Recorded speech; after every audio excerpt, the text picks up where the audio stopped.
नमस्कार, मैं अनुष्का तिवारी स्वागत करती हूं आपका। जासंधी के सोशल मीडिया प्लेटफॉर्म पर कांग्रेस के सीनियर लीडरशिप द्वारा संबोधित किया गया। क्या कहा उन्होंने, आइए सुनते हैं। आप लोगों में से कई लोग शतरंज खेलना जानते होंगे। शतरंज में एक बोर्ड होता है। बोर्ड पे हम कुछ प्यादे रखते हैं। एक का नाम कर देते हैं बादशाह, एक को कहते हैं वजीर, घोड़ा, हाथी, होते ये सब मोहरे हैं। इनकी अपनी कोई ताकत नहीं होती। भले नाम बादशाह है, वो बादशाह होता नहीं है। भले रानी है, वो रानी होती नहीं है।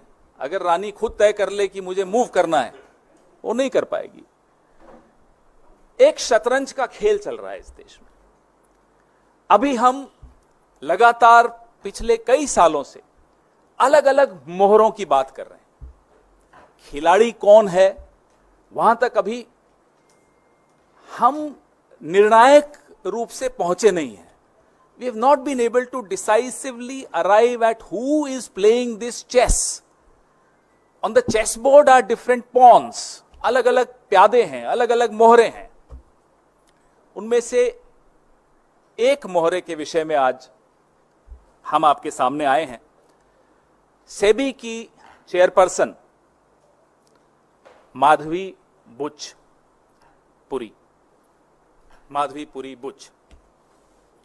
ये 5 अप्रैल 2017 से 4 अक्टूबर 2021 तक, नेक्स्ट स्लाइड, आप जैसा देख पा रहे हैं, ये मेंबर थी, whole time member of SEBI. और उसके बाद ये चेयरपर्सन बनी सेबी की 2 मार्च 2022 को। The dates are right there in front of you. The dates on which she was whole-time member and the date on which she was appointed chairperson of SEBI. Very important dates. और SEBI एक regulator है। SEBI का role, जो उसकी भूमिका है, वो middle class, हम सब जो पैसा लगाते हैं मार्केट में, उस मार्केट को रेगुलेट करने की भूमिका SEBI की है। बहुत महत्वपूर्ण भूमिका है। और सेबी की चेयरपर्सन को कौन अपॉइंट करता है? सेबी की चेयरपर्सन को ये 2 महानुभाव आपके सामने हैं। अपॉइंटमेंट्स कमिटी ऑफ कैबिनेट, प्रधानमंत्री और हमारे देश के गृह मंत्री श्री अमित शाह। ये सेबी की चेयरपर्सन को अपॉइंट करने की जो एसीसी है, ये उसमें ये 2 सदस्य हैं। मतलब यही लोग अपॉइंट करते हैं। अभी तक हम लोगों ने, भले वो हिंडनबर्ग रिपोर्ट हो या और कई कॉन्फ्लिक्ट ऑफ इंटरेस्ट जो सेबी की जो भूमिका सेबी की चेयरपर्सन की रही है, उस पर हमने कई बार चर्चा की। जो सर्वोच्च न्यायालय द्वारा मॉनिटर्ड इंक्वायरी थी, इन्वेस्टिगेशन थी, हिंडनबर्ग रिपोर्ट पर, अडानी की कहानी पर, उस पर भी हमने चर्चा की। लेकिन इससे ऊपर, इससे कहीं हटकर, इससे कहीं भयानक भूमिका सेबी की चेयरपर्सन की मैं आपको बताना चाहूंगा।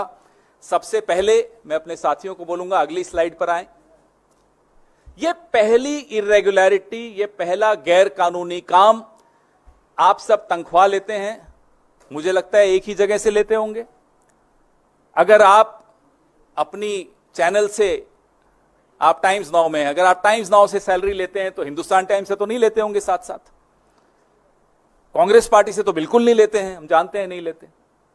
लेकिन सेबी की चेयरपर्सन जब वो मेंबर थी, होल टाइम मेंबर थी, 2017 से 2024 के बीच में रेगुलर इनकम आईसीआईसीआई बैंक से ले रही थी 16 करोड़ 80 लाख।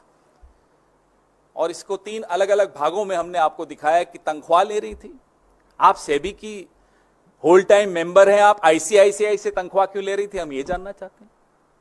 आईसीआईसीआई प्रूडेंशियल से ले रही थी, तो बैंक से ले रही हैं, प्रूडेंशियल से ले रही हैं। और ईसॉप, आप सब समझते हैं ईसॉप, और ईसॉप पे जो टीडीएस था वो भी आईसीआईसीआई ही दे रहा था। आईसीआईसीआई बैंक एक महत्वपूर्ण बैंक, सेबी की चेयरपर्सन एक महत्वपूर्ण रेगुलेटरी बॉडी की सबसे ऊंचे पद पर बैठी व्यक्ति, अधिकारी तनख्वाह ले रही हैं एक और जगह से।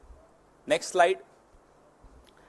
ये सीधे सीधे सेक्शन 54, सेक्शन 54 ऑफ सेबी, जो एम्प्लॉइज सर्विस रेगुलेशन 2001, मैं इसका एनेक्शर आपको दिखाऊंगा, उसका वायलेशन है।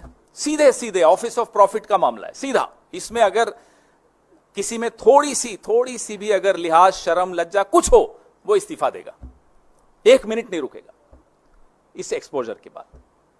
आप मार्केट के रेगुलेटर हैं, आप चेयरपर्सन हैं, आप आईसीआईसीआई बैंक से तनख्वाह ले रही हैं, आईसीआईसीआई प्रूडेंशियल से तनख्वाह ले रही हैं, कैसे ले सकते हैं?